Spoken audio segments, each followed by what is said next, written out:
जय हिंद फ्रेंड्स। सिद्धार्थ भैया के इस वीडियो में आप सभी का स्वागत है। क्या बताएं यार, मतलब जब सुना मैंने ये मामला तो ये समझ में आया कि बड़े ही बड़े बदतमीज लोग हैं और इंसानियत तो मर चुकी है ऐसे लोगों में। सरकार के लिए काम कर रहे हैं और सरकार के नाक के नीचे से इतनी घिनौनी घटिया हरकत ये सामने आई है। अभी रिसेंटली मैं चंद्रयान के बारे में पढ़ ही रहा था बहुत सारी चीजें, तब तक बार बार ये मैसेज आ रहा था, बार बार ये मैसेज आ रहा था कि ये शख्स जो है इसने अपने दोस्त की बेटी के साथ लगातार कितने महीनों तक बलात्कार किया, रेप किया। रेप करने के बाद भी वो बेटी जो कि 16 साल की है वो माइनर है।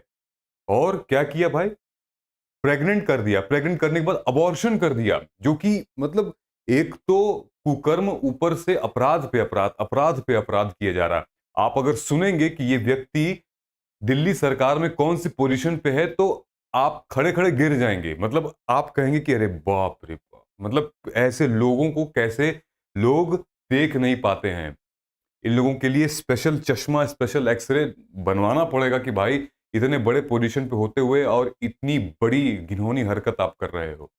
लेकिन उससे पहले मैं आप सभी को यह बताना चाहता हूं, कुछ करिए, आगे बढ़िए, फोड़िए इस एग्जाम को और समाज के लिए करिए, महिलाओं के लिए करिए, उन बेटियों के लिए, उन बेटों के लिए करिए जो असहाय हैं, जो ऐसे दरिंदे उनको खा रहे हैं। क्या करना, अगर आप कॉलेज में हैं या फुल टाइम है या जॉब कर रहे हैं तो आइए मेरे साथ यूपीएससी सीएससी के मेंटरशिप प्रोग्राम में जुड़िए।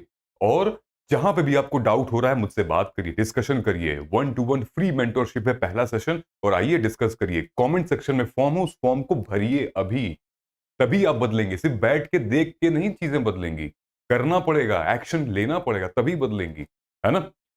अब पूरी डिटेल में हम लोग चलते हैं, हुआ क्या है। देखिए, ये जो शख्स है ये दिल्ली सरकार में नियुक्त है। अभी बताता हूं कौन से पोजीशन में है। दिल्ली सरकार में नियुक्त होते हुए इन्होंने अपने ही दोस्त की बेटी के साथ, जिसकी उम्र 16 साल या उससे कम है, उसके साथ रेप किया। और वो भी कई महीनों तक रेप किया। रेप करने के बाद उसको प्रेग्नेंट किया। प्रेग्नेंट करने के बाद उसको अबॉर्ट भी कराया। और इसमें इनके, कहा जा रहा है तथाकथित, कि इनकी वाइफ भी शामिल है, लगभग इनकी जो बच्चे हैं वो भी शामिल हैं इसमें। पूरी की पूरी फैमिली शामिल है इसमें। अब आप क्या कहेंगे इस बात को। कई, एक आध दो दिन, कई दिन हो चुके हैं। बात का खुलासा कैसे हुआ? बात का खुलासा तब हुआ, ये लड़की बेचारी क्लास 12th में पढ़ रही है और ट्रॉमा, मेंटल एंजाइटी, ये खड़े खड़े गिर जाती है। कहीं ये पागल ना हो जाए, कहीं ये स्ट्रेस के मारे कहीं हमारे ऊपर बोझ ना बन जाए, इस वजह से इन लोगों ने उस लड़की की काउंसलिंग कराना चालू की। जब काउंसलिंग कराई, साइकियाट्रिस्ट से ट्रीटमेंट दिलाया, ट्रीटमेंट के वक्त लड़की ने सब कुछ उगल दिया, पूरी दिल की बात रख दी। जो जो उसके साथ अब्यूज हुआ है, sexual abuse, physical abuse, emotional abuse, सारी अब्यूज जो उस बेटी के साथ हुए वो खोल कर रख दिया। और साइकियाट्रिस्ट ने फिर पुलिस कंप्लेन फाइल की, तब जाके मामला खुला। अब मैं आपको बताता हूं कि ये शख्स जो है वो कौन है। उसके बाद फिर अरविंद केजरीवाल जी ने, मतलब ये, और इन्होंने अपने पार्टी के जो सीनियर अधिकारी हैं, पार्टी के सीनियर मिनिस्टर हैं, उनको आदेश दिया कि भैया तुरंत सस्पेंड करिए, इनको तुरंत सस्पेंड करिए और एक्शन लीजिए। लिख रहा है ना, Kejriwal suspension, official accused raping friend's daughter. अब देखिए ये हैं कौन, आइए जानते हैं। प्रमोदक खाखा, कौन है ये भाई? डेप्यूटी डायरेक्टर हैं women and child development department. समझ रहे हैं? मतलब अपने आप में कितनी बड़ी, ये वुमेन और चाइल्ड डेवलपमेंट डिपार्टमेंट के डेप्यूटी डायरेक्टर हैं। इस बेटी के साथ इसने ये किया है, तो आप सोच सकते हैं कि अपने विभाग में जो महिलाएं हैं, जो बच्चे, उनके साथ किस हे दृष्टि से देखता होगा ये शख्स। Khanna has been accused of raping and impregnating his deceased friends. अपने जो गुजर गया दोस्त, उसकी बेटी जो उसके हवाले करके गया था, उसको रेप किया। अब सोचिए कि घर में उस बेटी की क्या हालत हुई होगी। किसी काम करने वाली से कम नहीं रखा होगा उसको, है ना।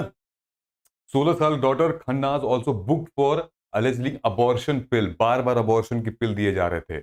अब देखिए इस पे धाराएं कौन कौन सी लगी हैं। एक धारा मैंने हाईलाइट की है, वो धारा आप सुनिएगा। सबसे पहले तो भाई पॉक्सो लगेगा इन पे, prevention protection of children from sexual offences act. POCSO act के तहत 376(2) का एफ ये कहता है कि अगर आप किसी बच्चे के रिलेटिव हैं, गार्डियन हैं या फिर कोई टीचर हैं या कोई ऐसे पर्सन है जो कि उस बच्चे की कस्टडी ले रहा है, उस बच्ची का ख्याल रख रहा है। अगर वो व्यक्ति जो है, वही शख्स जो रेप कर रहा है उसकी मॉडेस्टी के खिलाफ और उसके गरिमापूर्ण जीवन को गलत कर रहा है, एक्यूज़ कर रहा है, फिजिकली अब्यूज कर रहा है, तो उस पर ये धारा लगेगी 376 2 का एफ। उसी के साथ साथ 506 criminal intimidation, 323 voluntary causing hurt, जानबूझ के मारना, और क्या है भाई, 120 बी क्रिमिनल कॉन्स्पिरेसी। इनकी जो वाइफ है वो 120 बी के तहत अंदर जाएंगी अगर भाई मामला प्रूव होता है तो। प्रोविजन ऑफ पॉक्सो एक्ट ये है, ठीक है। बताया जा रहा है कि एक्यूज्ड हैं ये लोग, सेक्सुअली हैरास किया गया है, फिजिकली मॉलेस्ट किया गया है और रेपिटेडली रेप किया गया है उस माइनर का कई महीनों तक, 2020 से 2021 के बीच के दौरान, ठीक है।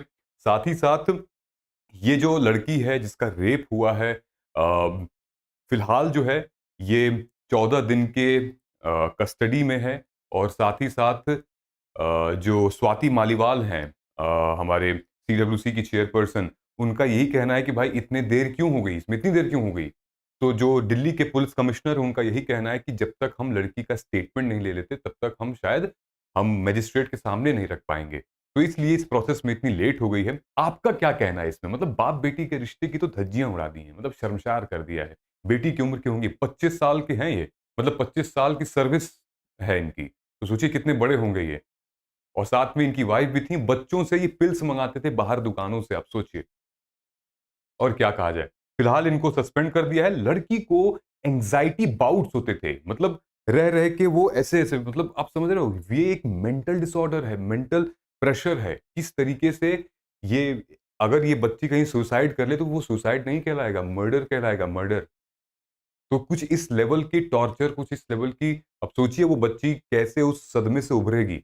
अभी तो क्लास 12th है, अभी तो जिंदगी शुरू भी नहीं है उसकी। क्या आरोप लगाया जाए, आप ये बताइएगा, आप कमेंट करके जरूर। दूसरी चीज ये कि जो हमारा नया जो क्रिमिनल प्रोसीजर कोड बन रहा है, या फिर नया आईपीसी, जो भारतीय न्याय संहिता, जो भारतीय साक्ष्य संहिता, उसके तहत इनको अगर देखा जाए तो सबसे बड़ी पनिशमेंट इनको मिल सकती है, 20 साल तक की सजा मिल सकती है। जो भी आपका है आप प्लीज कमेंट करके बताइए। उसी के लिए मैं यही डिस्कस करता हूं कि आजकल चंद्रयान पे हम लोग बहुत डिस्कस कर रहे हैं। हमारी वीडियोस जो हैं आप जरूर देखिए, मिस मत करिए, क्योंकि ये बहुत इंपॉर्टेंट है साइंस एंड टेक्नोलॉजी के पर्सपेक्टिव में। और साथ ही साथ मैंने फिर से कहा है, पर्सनल मेंटोरशिप के लिए आप कमेंट सेक्शन में जाएं, फॉर्म फिल करें और हमारे पास आएं। मिलते हैं अगले सेक्शन में, तब तक नमस्कार।